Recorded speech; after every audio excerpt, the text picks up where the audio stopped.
সর্বপ্রথমে মহান ঈশ্বরকে ধন্যবাদ দিই এবং সকলকে একটিবার প্রভু যীশু খ্রিস্টের নামেতে শুভেচ্ছা জানাই। সকলকে জয় যীশু।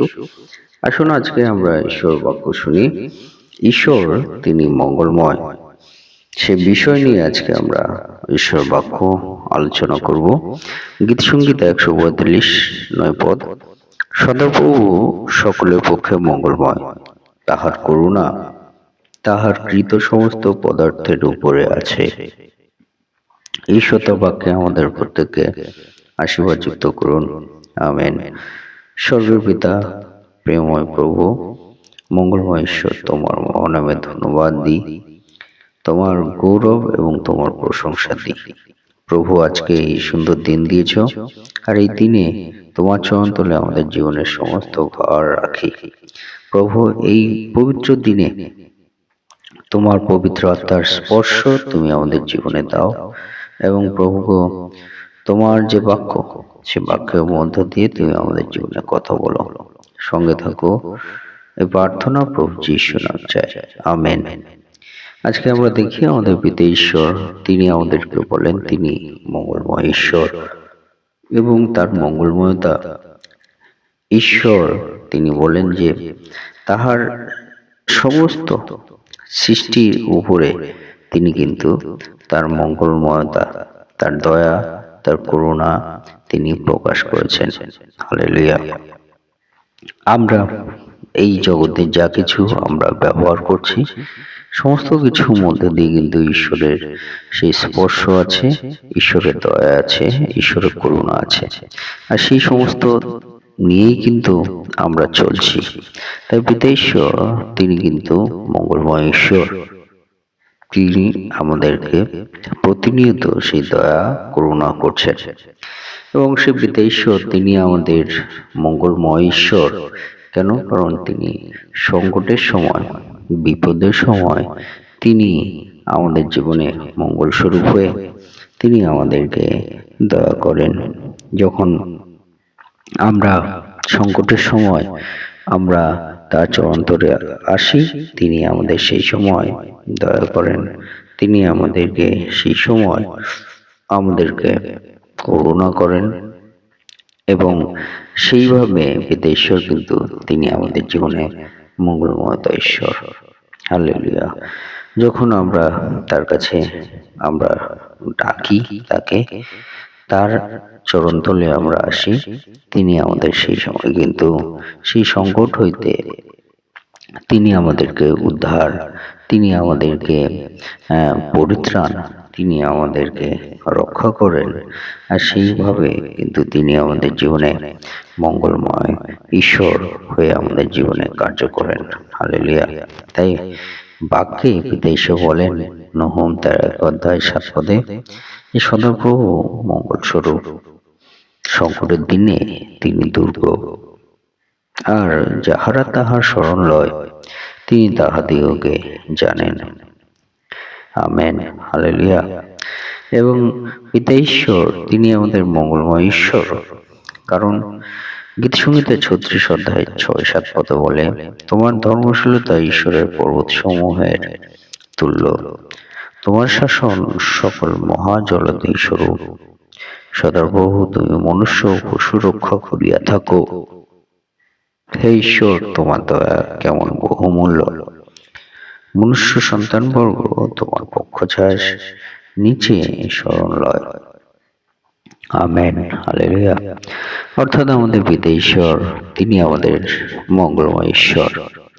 তিনি সংকটের দিনে যেমন আমাদেরকে দয়া করেন, মঙ্গল আমাদের জীবনে আনেন, তেমনি পিতা ঈশ্বর তার যে শাসন, তার যে পরিচালনা, তার যে শৃঙ্খলা, তার যে ধর্মশীলতা, তিনি প্রতিনিয়ত বলেন যে পর্বত সমূহের তুল্য, যা মাপা আমাদের কাছে কঠিন, মহাজলধি স্বরূপ, যা আমরা যদি তা বিচার করি তা আমাদের কাছে খুবই কঠিন। কিন্তু পিতা ঈশ্বর তিনি এই সমস্ত মধ্যে দিয়ে আমাদেরকে কিন্তু শাসন, তার ধর্মশীলতা, তার রক্ষা তিনি করে থাকেন, এবং সেই জন্য বলছে যে তার দয়া বহুমূল্য। অর্থাৎ ঈশ্বর তিনি যে দয়া করেন সেই দয়া কিন্তু বহুমূল্য দয়া, যা আমরা মাপতে পারি না, যা আমরা মাপদণ্ড করতে পারি না।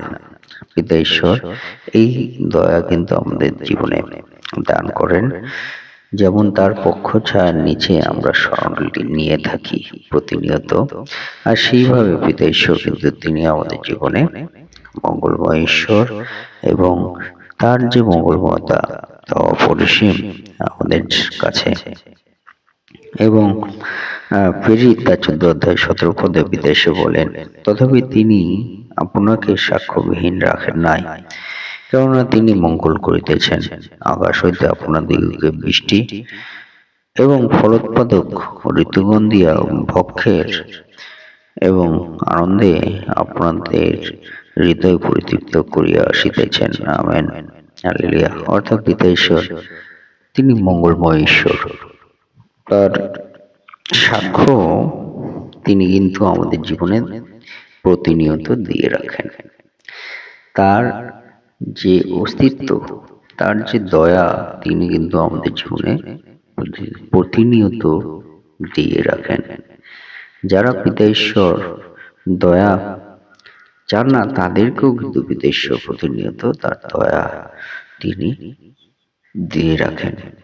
তাই পিতা ঈশ্বর তিনি বলেন যে তিনি সাক্ষ্যবিহীন রাখেন নাই, তিনি সাক্ষ্যবিহীন থাকেন না, তিনি প্রতিনিয়ত তার সাক্ষ্য, তার অস্তিত্ব, তার দয়া প্রতিনিয়ত আমাদের জীবনে দিয়ে থাকেন।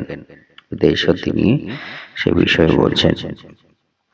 যেমন যখন চাষের সময় বলছে বৃষ্টি, সেই সময় তিনি দেন আকাশ হইতে। যখন সেই জলের প্রয়োজন হয়, তিনি কিন্তু সেই জল আকাশ হইতে তিনি দিয়ে থাকেন, এবং তিনি ফল উৎপন্নের জন্য সেই ঋতুগণ, যে ঋতু গ্রীষ্ম বর্ষা শীত বিভিন্ন ঋতু তিনি দিয়ে থাকেন, যাতে আমরা ভোজন করার জন্য আমরা সেই ফল, যে আমাদের ঋতুগণের মধ্য দিয়ে যে চাষ করা হয়, সেই চাষের মাধ্যমে যে ফল আমরা পেয়ে থাকি, তা যেন আমরা ভক্ষ্য করতে পারি, সেই জন্য পিতা ঈশ্বর সেই দয়া করে থাকেন, এবং আমাদের হৃদয় পরিতৃপ্ত তিনি করে থাকেন। পিতা ঈশ্বর তিনি এর মধ্যে দিয়ে বলছেন যে তিনি মঙ্গলময়তা ঈশ্বর, তিনি প্রতিনিয়ত আমাদের জীবনে মঙ্গল করে থাকেন বিভিন্ন বিষয়ের মধ্য দিয়ে। তাই পিতা ঈশ্বর তিনি আমাদের জীবনে মঙ্গলময় ঈশ্বর। তাই আসুন সেই মঙ্গলময় ঈশ্বরের চরণ তলে আমাদের জীবনকে সমর্পিত করি, এবং তার স্মরণে আমরা আসি। তিনি আমাদের জানেন, আমাদেরকে তিনি দয়া করবেন, করুণা করবেন। ঈশ্বর তার বাক্যে আমাদের প্রত্যেককে আশীর্বাদযুক্ত করুন। আমেন।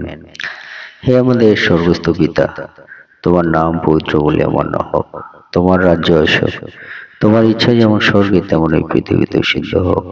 আজ আমাদের প্রয়োজনীয় খাদ্য অদ্য আজ আমাদিগকে দাও, আর আমাদের অপরাধ সকল ক্ষমা করো, যেমন আমরাও আপন আপন অপরাধীকে ক্ষমা করিয়াছি।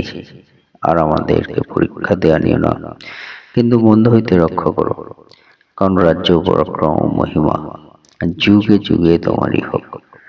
আমেন। এই মুহূর্তে পিতা ঈশ্বরের প্রেম এবং প্রভু যীশু খ্রিস্টের অনুগ্রহ এবং পবিত্র আত্মার সহভাগিতা যুগ থেকে যুগান্ত পর্যন্ত আপনাদের সকলের সহবর্তী হন। আমেন। জয় যীশু, জয় যীশু।